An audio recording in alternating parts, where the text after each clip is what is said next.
महाराज जी। महाराज जी, आपको इतनी हिम्मत कहाँ से मिलती है? मैं बात बात पर हार मान जाता हूँ, क्या कुछ समझ नहीं आता महाराज जी। माया के द्वारा जब कोई बहुत मार खा लेता है तो दो चार थप्पड़ उसको समझ में नहीं आते, नहीं आते। बहुत बचपन से माया की मार, कहीं प्यार नहीं, कहीं दुलार नहीं, कहीं भोजन नहीं, कहीं कोई व्यवस्था नहीं, हर समय कठोरता पूर्वक अपने आप से लड़ना ही लड़ना केवल।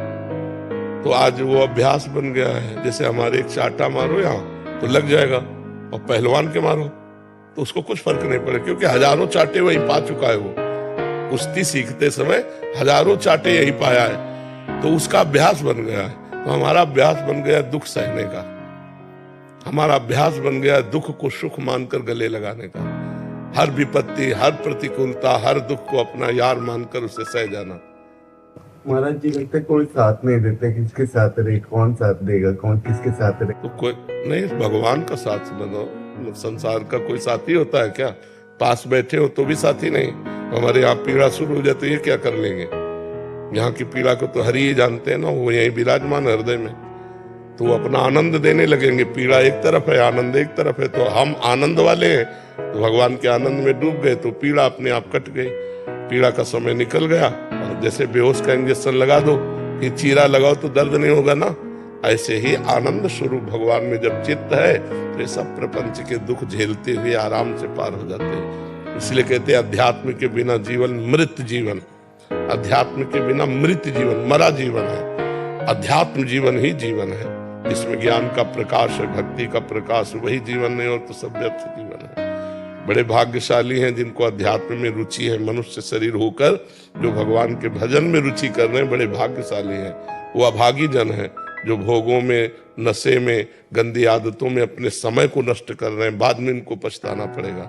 जब जाने का समय आएगा तो इनके पास कुछ नहीं, वही पाप, फिर अन्य योनियों में, सुअर, कुत्ता, नाना प्रकार की योनियों में जाना पड़ेगा। अभी आप भजन करके देवता बन सकते हो, भगवान के स्वरूप बन सकते हो, भगवत पार्षद बन सकते हो। गीध देह तज धरि हरि रूपा, भजन के बल से अपने इस देह का त्याग करके हरि पार्षद बन सकते हो। तो ऐसे आचरण करो कि अगर भगवान न मिले तो कम से कम फिर हमें मनुष्य जन्म मिले, हम अच्छे आचरण वाले राष्ट्र भक्त, भगवत भक्त जीवन व्यतीत करें। कोई यहाँ मित्र नहीं है, कोई यहाँ साथी, सब अपने स्वार्थ का मित्र है। एक स्वार्थ रहित अगर कोई प्रेम करने वाला है तो भगवान है, भगवान के प्रेमी जन है, दूसरा कोई नहीं। जग में उपकार करने वाले स्वार्थ रहित दो ही हैं, भगवान और भगवान के भक्त। स्वार्थ रहित जग जुग उपकारी, तुम तुम्हारे सेवक असुरारी।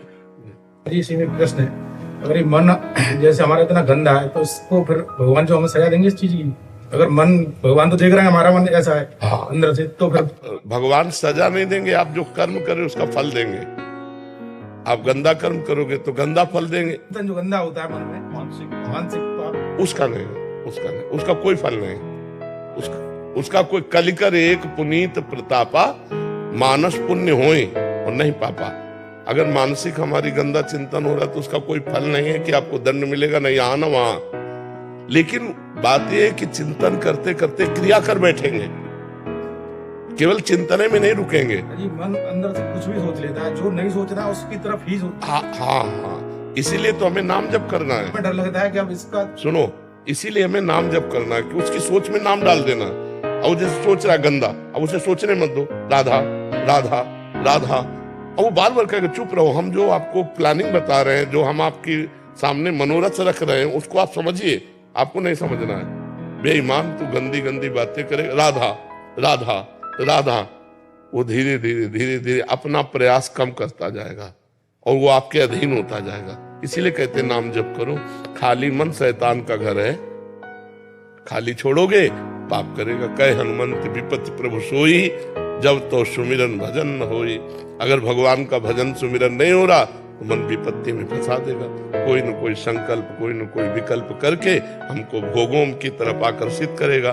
तो जिस समय मन गंदी गंदी बातें पेश कर रहा हो, उस समय में नाम जप में लग जाना चाहिए। और नाम जप के समय जब ये गंदी गंदी बातें करेगा तो नाम दो काम करेगा, उसकी गंदी बातों को डिलीट कर देगा और उसकी गंदी आदत को, प्रवृत्ति को, जो पाप प्रवृत्ति है, उसको कम करता जाएगा। जितना नाम जप करते जाओगे तो पाप का नाश और पाप प्रवृत्ति का नाश, जहां से पाप उठते हैं फिर मन निर्मल हो जाएगा। नाम जप करते करते जब मन निर्मल हो जाएगा तो भगवान का दर्शन हो जाएगा। निर्मल जन